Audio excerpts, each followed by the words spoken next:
Hello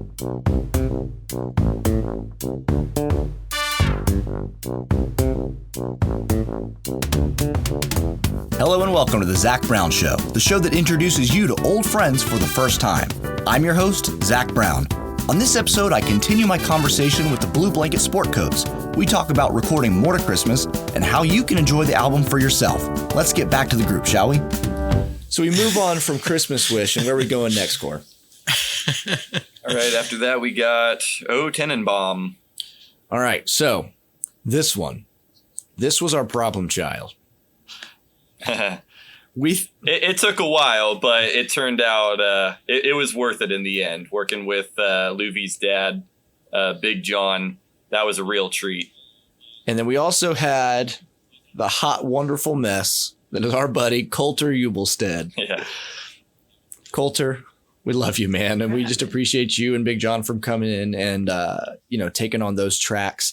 But Seth didn't play on that track, and he was given the responsibility of keeping us all in place. Most of the album we were kind of piecemealed together, but we said, let's do this live jazz track and play it all the way through one take and see what we get. And that's really why it took us forever to do. But Seth kind of was like the conductor for this jazz, quintet or whatever we had. Seth, what was it like trying to keep everybody in place and also know where you were in the song as the conductor? Oh, absolute chaos. it was the job he was born to do. It was the job I was born to do, Corey. What do you mean? Oh, you know what I mean. I would say it was absolute. The head honcho, the boss man, the manager. The one who tells everybody what to do. Yeah. And then we all ignore us in and line. then move on. Yeah, it was fun. I pretty much I just remember like turning around in a circle and, everybody was sort of looking at me and I just pointed at people and maybe didn't know what I was doing, but that was half the fun. We were being pointed at and just thought, oh, well, I should do something now. He's pointed at me. His conducting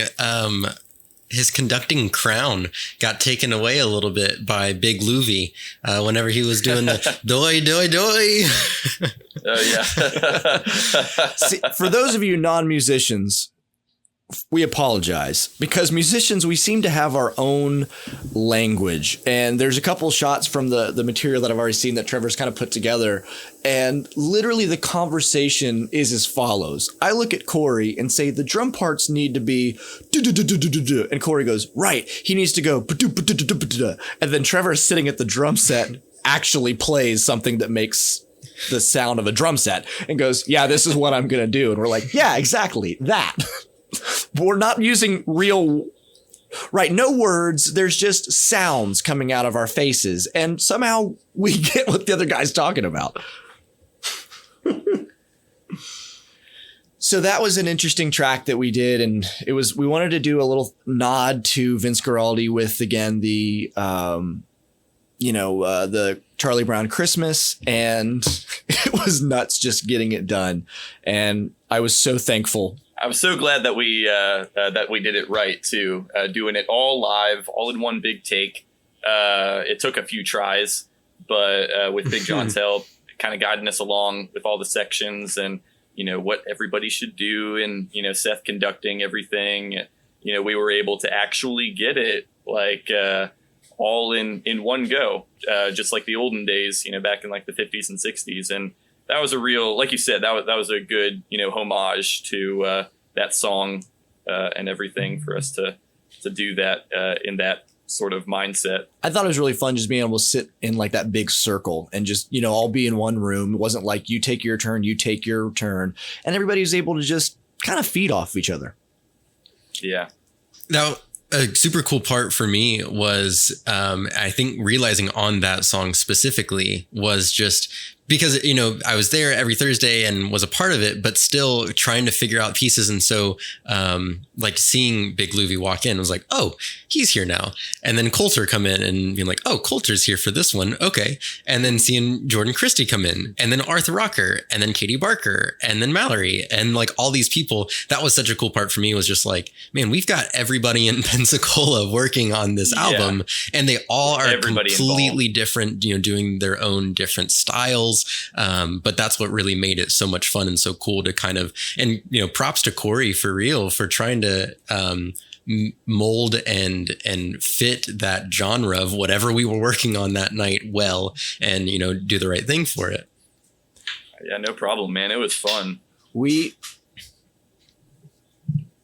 That was the one, I know my, after that, the O Tannenbaum song, my dad constantly was nothing but like, he was raving about how much fun it was. It kind of brought back that, not the childhood, but I mean, he played in several bands, and he said, of course, like throughout time, that style has slowly faded away. But he says it feels nice to sit down with people who are actually, you know, in this case of our age, that are actually reviving this style, that's actually like wanting to continue with this tradition. And he definitely had a lot of fun. He couldn't be more thankful to be on the album, especially for a song like that. I mean, just nice, chill. I mean, eat pizza and LaCroix, and didn't we have s'mores? Probably. Something was set on fire at some point during this process. Oh yeah, definitely. Whether by accident or design. We had a fire pit in the background. Yeah. Also, I just remembered the Pirates hat that we had that circulated, that was Tempe's home, that I think everyone wore at one point or another. The process of keeping this many people, this many tracks on schedule, on time, getting, you know, everything on task is quite the ordeal. And I thought I'd try something different. And really, I took it from what you see in like Disney documentaries about people storyboarding. And we kept this giant corkboard in Corey's studio with just like 100 different sticky notes. And on every single Post-it note, you know, had the song list at the top, and then each individual instrument or part that needed to be recorded for that song. And so it's kind of like a rite of passage that every time somebody recorded something and checked it off, you got to take that off the board, crush it, burn it, rip it in half, eat it in some cases, you know, whatever you needed to do to get this thing destroyed to signify that is done. It's in the can. It's finished. It was fun to watch everybody's take on that. It's lit, kids. It's lit, kids.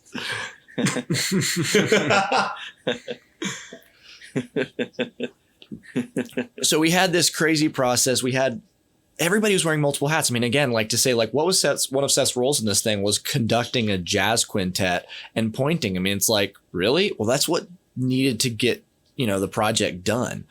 And, you know, Corey said he was so thankful to have this song done the right way. I was just so thankful to have the song done because it was like rolling a rock up a, you know, staircase. What's the next song that we have on the album list there, Corey? All right, this next one's really cool, and it's another original one that we made, More to Christmas. Seth Hansen, you are up, sir. Yeah. Yeah, so More to Christmas. I'll just tell you a little bit about sort of my goal writing it. Like Zach, you with your realism of family and Christmas visits and all of that. I've always been heavily anti like monetization of Christmas, like the gifts and all of the pizzazz and stuff. And I've always been much more like, what does this really mean? You're the true Linus of the group. Sure. Which I'll take that as a badge of honor. You should. But, so yeah, I you know, my whole goal in More to Christmas, and I think it comes through in the song, is really just sort of breaking it down, kind of pulling it back to the bare bones, sort of stripping away all of the varnish, if you will, all the lights and fancy things and asking the question, what is the true meaning of Christmas? And so, I was very honored when we sort of made that the rallying cry for the album, the title track. I think it does sort of exemplify what we are as a group and what our core values are. And I think it just is sort of the backbone. Really, if you break it down, all the fun and all of the joy that we had making this thing, if you ask each and every one of us, why, what does it mean to us? I think we'd all have very similar answers. And I think that comes through in that song. I had a joy writing this song. It was a very different, obviously, mindset than writing Run for Your Life and the other tracks. But like Seth said, it very much was, kind of the heart of the album. It was there, that, without being cheesy, like Jesus is the reason of the season. And we never blatantly beat you over the head with that, but there is that message woven through that song. And, Seth was able to lead this song vocally, and we had wonderful feedback from that from different people. I remember one guy going, "Hey man, your vocals sound really good on that song More to Christmas." And I was like, "Well, thank you, but that's Seth." But I also want to give a shout out to Katie Barker for stepping in. And, I said, I really feel like this song could use absolutely a beautiful female vocal backing that. And I said, Katie Barker's voice would be perfect for this. And so Katie was part of our church group, and I asked her to come in. And again, another person that didn't, know most of the group, but was coming in to lend her talent, her ability to that piece of the puzzle to make the picture complete. And so that was just a wonderful thing. And she was able to lend some, her vocals to like another part in Oh Holy Night, and we'll get to that later. But yeah, just a beautiful ballad, really. I think it's the song's ballad. Yeah, it was such a great production, Katie too. Killed that. Yeah. Katie killed those vocals. Honestly, I think I wouldn't have rather sung with anybody. And, as a vocalist, it's always interesting when you sing with somebody for the first time that you've never sang with, because you don't know exactly where you're going to fit with them. You don't know how they may, hold their notes or whatever. You want to gel with them and fit together as best as you can. And so it was really cool to watch Seth and Katie, who had never met each other, come in, and that their vocals meshed beautifully and, very naturally. Yeah. Very complimentary of each other. Mm-hmm. Yeah. Production wise, that song is definitely one of the strongest ones on the album. I really love the way that everything came out in that. It sounds very radio worthy. I mean, it'd be awesome to, get it on the radio someday, for the Christmas season. Who knows? Maybe that'll be a thing someday. Write your congressman. Corey, what's up next? Yeah. All right.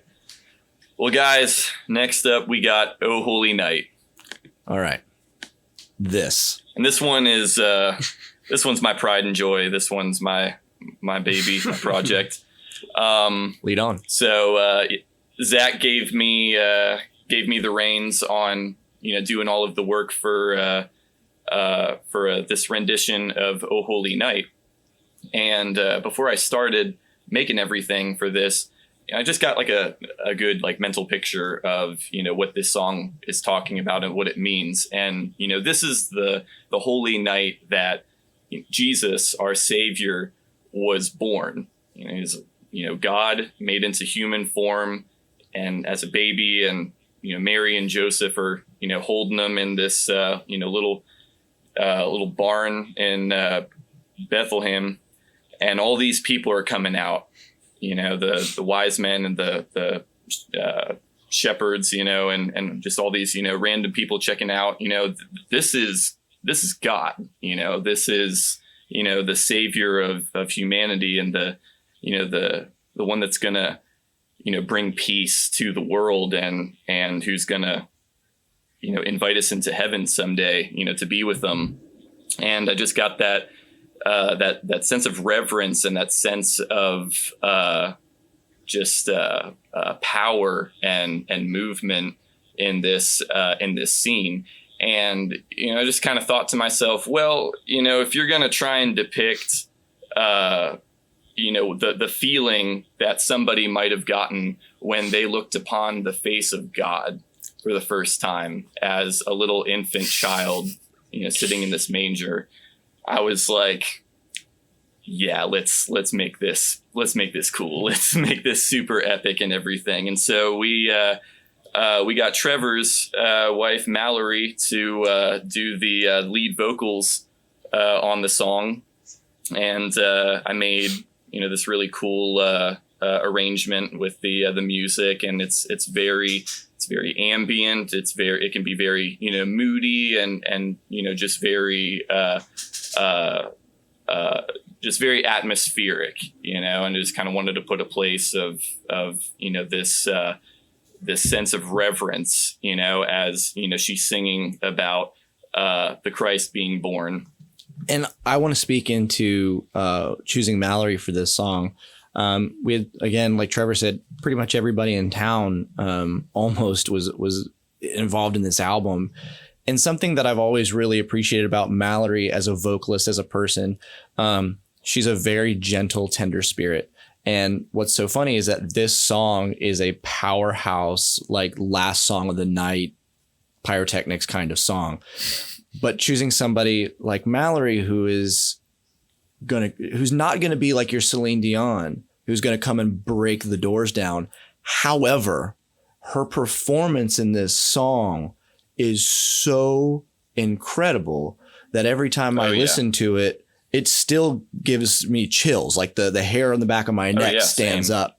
And I want to see if we can maybe include this, an isolated track in this recording somehow. But there was a moment that after Mallory left, that when we took Corey and I's harmonies and Mallory's lead and put them all on top of each other and hit play for the first time. This sounds crazy, but my hand to God, this happened. We hit play and the chorus played out. And when it came to the moment where it said the word divine, the front door to Corey's house popped open all on its own.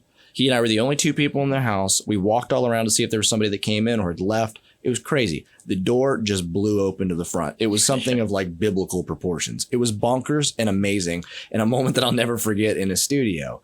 But back to Corey, just continue just talking about this crazy piece that you made.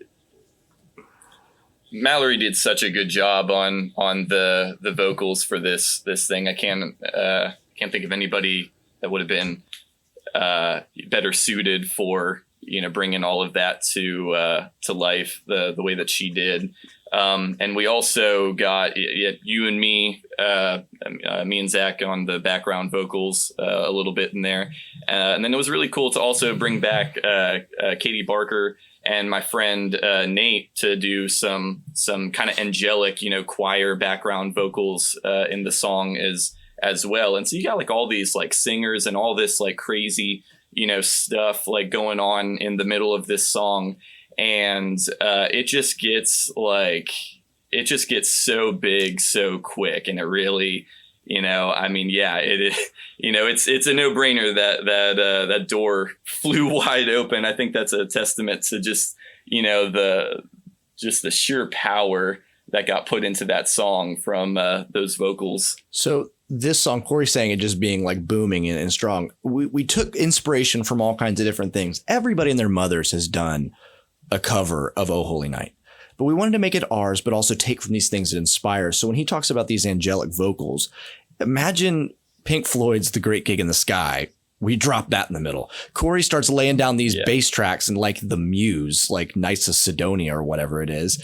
Trevor's laying down drum tracks like it's a mix between Tarzan and Lion King. Everybody's harmonies. Luvy's over there recording whatever. I mean, the amount of layers that we had in this track is nuts. And I literally, every time we recorded something else, I was waiting for the computer to just give out, like that there wasn't anything more to put into this track. It was incredible. Yeah. I have a bit of a like kind of cinematic and, sort of orchestral music side to, some of the stuff that I work on and everything. And a lot of, what I've done myself is very electronic driven, or, can have like a lot of strings and a lot of like orchestral stuff in it. And so like I was saying, where, this is Jesus being born. This is, looking at him for the first time ever, sitting in a manger. And it's just, you want to see like heaven just like burst the gates wide open. You just want to see that power and that authority, from him, just like, poured out, over the earth. And, I would just constantly get this vision just every time I'd put like a new like layer, something into this song and everything. And, for it to just kind of like, for everything to just drop out and have like these just like angelic sort of like, this moment of just peace, and just kind of sitting in this little like kind of Pink Floyd, like, interlude for a little bit. And then like coming back, big, full swing on the, like fall on your knees, hear the angels' voices. Like, this is Christ, this is, the man Jesus being born, being put on this earth to, die on the cross and, save us from our sins. And, what better way to do that than to just put like just a massive, like heavy hitter, kind of, Hans Zimmer, kind of, soundtrack, kind of thing, behind this song. It's an interesting take on Oh Holy Night, but it is one of the greatest things that I've ever worked on. And I'm so happy the way that it turned out. There were actually, there were moments where I played at several different churches after we got done recording all this stuff. And around the Christmas time, granted, if anybody who from some of the churches that I have played at know about this, I would go into the Spotify account, it'd be iTunes. I'll go in, have a flash drive with all that stuff, because I would keep a flash drive of all the stuff that we did, and I would load at least one of the songs into the Christmas playlist. And usually that was the go-to one. And I've been to 2 churches where I threw that song into the Christmas playlist. And I think what got a lot of people was when it hit the beginning down chorus. It was just a lot of people it was a recognizable song and everyone knew it. They were singing it, but just the amount of, you could hear the work, like you could hear the passion that went into the song, and it's sung by someone different than your normal, whoever the heck is singing it on the radio, whoever's remaking it nowadays. But I could say that everywhere that I have played it at, a lot of people would question it in a good way, chills, and just have nothing but incredible compliments about it. I just think it's an incredible track. I mean, we can keep talking about it, but we've got a lot more to cover as far as this. Yeah, sorry to take up so much time. It's great. We'll be right back after these messages. Come on in to Carl's Arcade, where we have all the hottest video games, including Legend Seekers, Ninja Academy, and Jackalope Hunter. Wow! You're darn right, wow. At Carl's Arcade, you can win fun prizes, eat the cheesiest pizza, and try the all-new Tube of Mystery. All right, so just put your hand in there and try to guess what it is. Is it pudding? Nope. Is it peanut butter? Wrong again. Well, what is it, mister? You don't want to know. Located conveniently near the Windjammer Mall, behind Penny's Popsicles. Carl's Arcade. Live your adventure today. Oh, boy! So at this time we started saying, hey, we're getting kind of close to this, to wrapping this thing up. We should probably take some pictures, and we need to figure out what we're going to do for, an album cover, and we got to figure, for promotional stuff. And also we were still working out the name, like we ended up naming it More to Christmas after the song that Seth and I wrote. Originally we were going to call it something like, the Blue Blanket Sports Coats Ride Again. And I was just like, that is, first of all, too long of a name. But secondly, like the image of guys like on cowboy, and horses with like Santa hats, it was just ridiculous. So we asked Coulter again, Coulter who played keys on O Tannenbaum. He's a photographer. I said, hey, would you come out and take some pictures of us? And so we got to go to the Studer Mansion there in Pensacola. And basically this very loving, wealthy family who we were friends with. And they just said, yeah, you can just basically come and have carte blanche of our property. And we made full use of this huge house and the surrounding grounds. So do you guys have any fun memories of running around there and taking pictures? Remember dress code? Yeah, Luffy's suit. Yes. I have a memory. Yeah. So for everyone not understanding what we're referencing, yeah, we all said, okay, this is our photo shoot for this album, and we're gonna all look nice and get our hair done and show up in suits and look really good. And so we're all getting there. Everyone's, showing up. We're like, okay, yeah, this matches. I think, we're kind of wearing the same thing, but okay, you can take the tie off. I'll put, I'll untuck the shirt, whatever the case may be. And then out of the corner of my eye. Well, hold on. You got to say, Seth is wearing a full suit. Corey's wearing a suit and tie. I'm wearing a nice vest and boots, and you're wearing a jacket. Continue. So out of the corner of our eye, we all kind of turn at the same time and see Luvi, which at the time has this luscious, curly, long hair. Yes. I'm looking at this picture right now. And he's in this red 3-piece suit that is covered in, if I remember correctly, Santa Claus's snowboarding. It was Merry Christmas, you filthy animal. That's what it was. Yes. That's so much better. Right. Much better. And so now we have to go into this mansion and, try to act professional. This nice gentleman has let us into his home to take pictures for some album that he's never heard about. And Luvi's in the corner of every photo, like peering around, like running around through his home. Whoa, okay, hold on now. I had a little bit of self-control. We a little bit.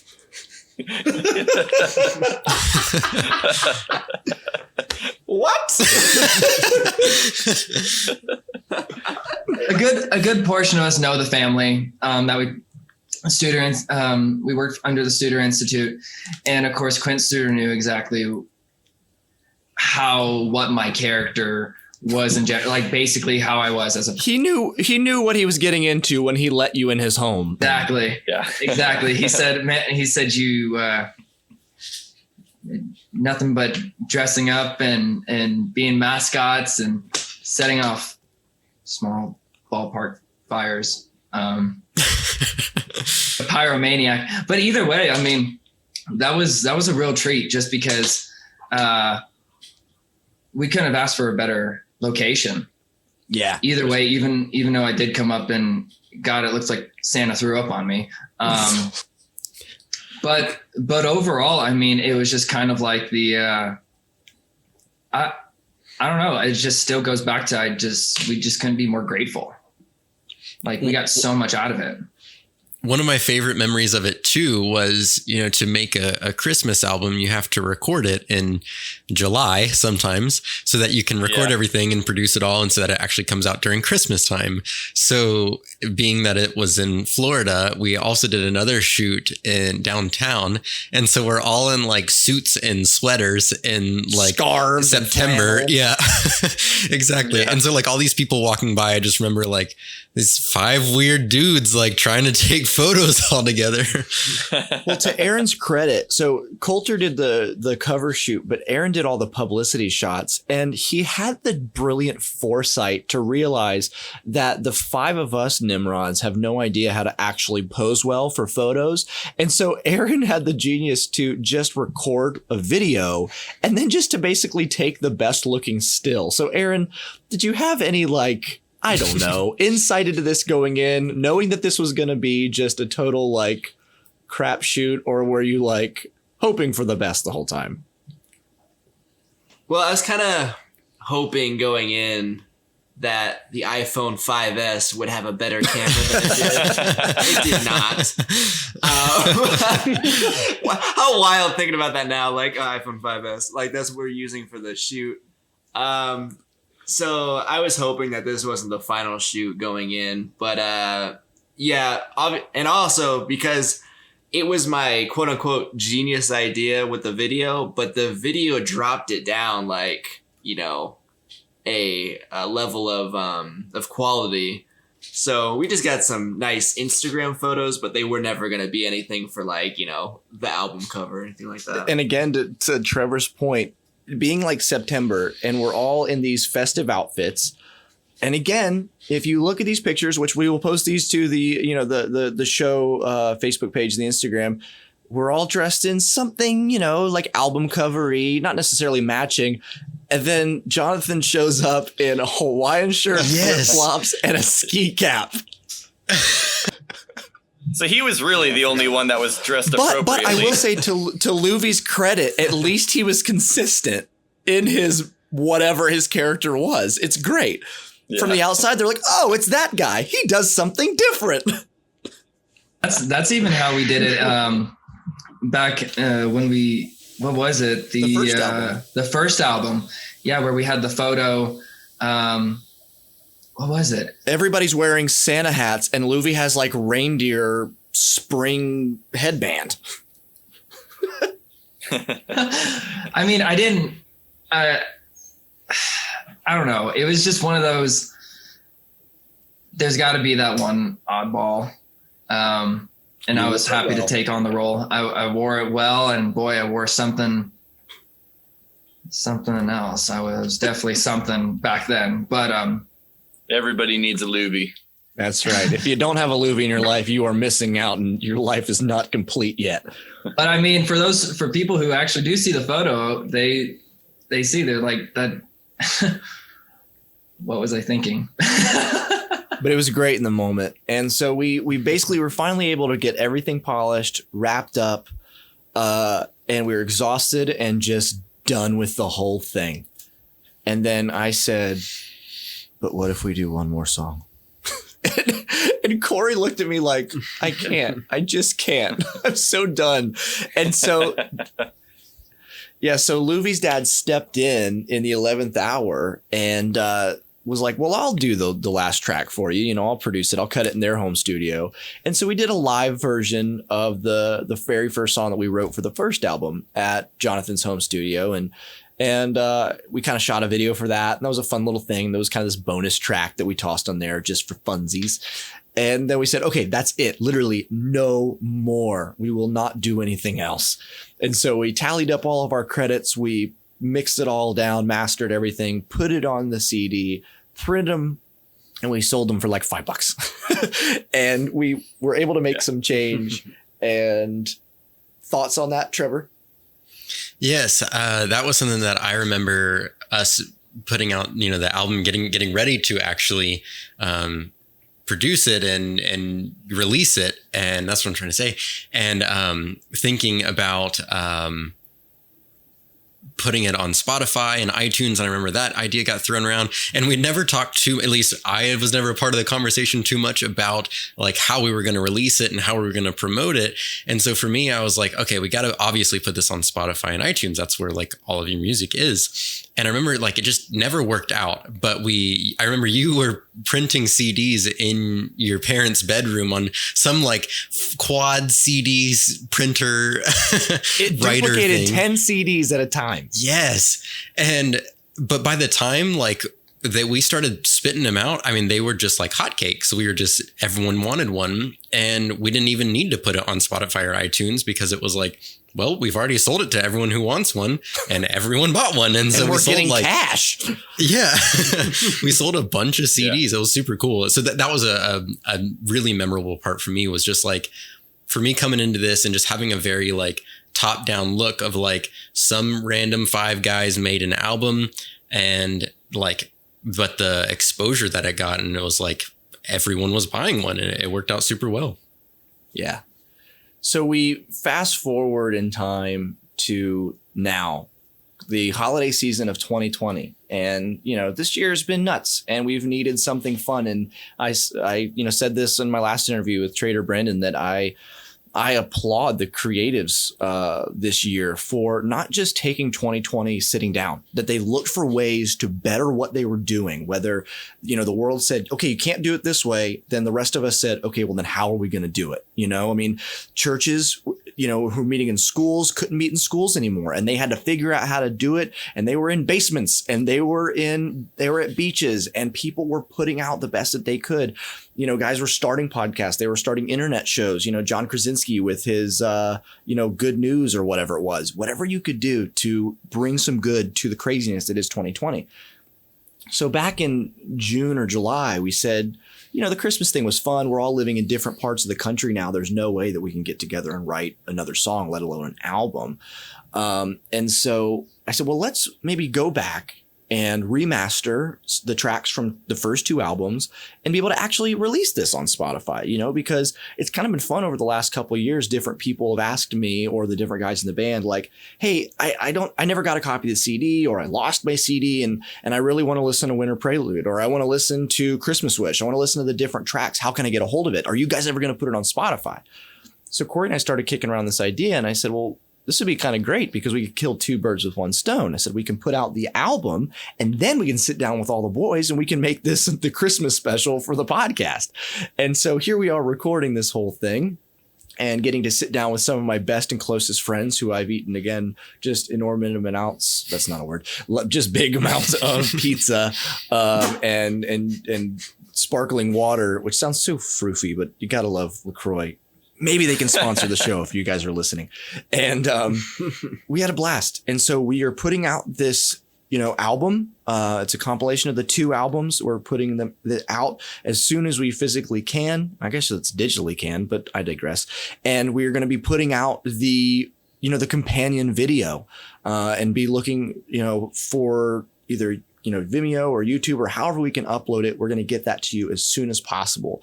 So guys, I just want to thank you for being here tonight, taking time out of your busy schedules. I can't tell you how hard it is to get 6 guys across the country together in one place at one time to sit for any amount of time. But here we are, and we're doing it for you, for your Christmas enjoyment, for your Hanukkah and Kwanzaa and Festivus enjoyment. We hope you enjoy it. We hope it makes your December, your holiday, that much more merry, jolly, and your new year, a little bit more hopeful. So, Corey, thank you for being here. Trevor, thank you for being here. Louie, you're just beautiful self. Thank you for being here. Aaron and Seth, you guys are amazing. Thank you again. If you've got any sort of final wishes, this is your chance to say. So we'll start with Aaron. Any final thoughts on the whole project? Oh, I forgot to mention whenever you're talking about the Stevie good. Wonder Thank you. song. Thank you for paying attention. I got to do any. Yeah. That's the only song I got to do anything on. So obviously that one's my favorite. That was all. That's it. Seth, I'm done. Seth, thoughts? Thoughts. I would very much like to do something similar. In fact, another project at some point in the future with these guys. But in order for us to do that, there are travel costs and there is time off work and all those things. So please support us. We'll submit like a PayPal link on the Patreon that we don't have. Yeah. It's just my personal PayPal. Like it goes goes nowhere. Yeah. Well, Louie, thoughts? I agree. I kind of want to do another album in the future. I do feel like that a lot of bands have just kind of dropped off due to this pandemic. And of course, I just hope and pray that everyone is safe, especially just this is a hard time. Stay close to your loved ones. As you can see, we wouldn't be as close of friends to do this, especially to sit down in a room recording constantly. And it's not even for like a lot of reasons how some bands do it for money or popularity or something. We just did it just for the heck of it. I mean, and we had a lot of fun and it's definitely holding a lot of memories in my heart. Trev? Yeah, it was a blast. Super fun. And I think the memory of it stands true and just how much fun it was and how much of a story it'll be in the future and the years to come. I was talking with Seth a couple weeks ago about us all getting together and wanting to plan something that we can all do. And so I was saying, let's plan it now. We'll all get together next year, this time, so that we have enough time to schedule it off, enough time to save money for the trip. We'll all go to, Disney and just hang out, and it'll be a mess. And I'm sure we'll eat twice as much pizza and LaCroix. But yeah, no, it was a blast. Thanks so much for, letting me be a part of the podcast and just being able to relive some of those memories. So yeah, it was super fun. Corey? Well, everybody, you heard it here first. Support us on Patreon. Send us money on Venmo, PayPal. Luvi needs to get back in town, or else he's just going to walk himself from wherever he is to Florida. So he needs your charity. No, but seriously, yeah, we will work on a project together at some point in the near future. I'm super excited to work with all you guys again, and doing stuff like this is always such a massive undertaking, but it's always worth it in just every way. It's such good memories, and these 2 Christmas albums that we pulled off with the Blue Blanket sports coats are. It's bad when you're in the band and you can't even say the band name. It's a tongue twister, yeah. It's but it's such a testament to our Corey talents. Forgot what band this was for. yeah, honestly. But you guys get it. We did such a good job on these albums, and it was a whole lot of fun. And to all of our listeners, I hope you have a very Merry Christmas holiday season. And yeah, we're going to be getting this album released real soon. Hey, just for notice, it only takes me 20 days to walk back home. Good. So, I mean, start walking now. You'll be here by Christmas. The fundraiser starts now. Luvi's still going to have to walk 20 days, but at least we'll raise enough money for his plane ticket back home. I'll carry all my equipment. This sad little man just trekking down the interstate. For Luvi. The Luvi Walkathon starts now. And he has to be wearing the red suit the whole way. And it's all torn to bits and my pants are missing. What happened? A coyote through Texas. We'll put out a bolo if you see a large man wearing a red suit. And hey, by the time he walks back here, his hair will be at the Yes. We'll circulate the image. Well, Merry Christmas, you filthy animals. So that about wraps things up. Once again, I'd like to thank Corey, Trevor, Jonathan, Seth, and Aaron for taking time to reminisce about all the fun we had while recording. Want more of the Zach Brown Show in your life? Well, I don't blame you. Follow along on Facebook and Instagram. There you'll find pictures, videos, and behind-the-scenes sneak peeks at what we have in the works. And while you're at it, I'd greatly appreciate it if you would leave a 5-star rating in iTunes. It's incredibly helpful in getting the show to more listeners, and more listeners means more new friends. I'm Zach Brown, and I want you to remember, it's Christmas time, and there's no need to be afraid. Have a good one.